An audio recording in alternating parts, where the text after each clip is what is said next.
हनुमान् श्रीपदो वायुपुत्रो रुद्रो नघोजरः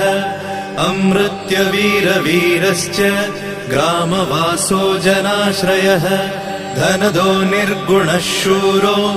वीरो निधिपतिर्मुनिः पिङ्गाक्षो वरदो वाग्मी सीता शोकविनाशकः शिवः शर्वः परो व्यक्तो व्यक्ता व्यक्तो धराधरः पिङ्गकेशः पिङ्गरोमा श्रुतिगम्यः सनातनः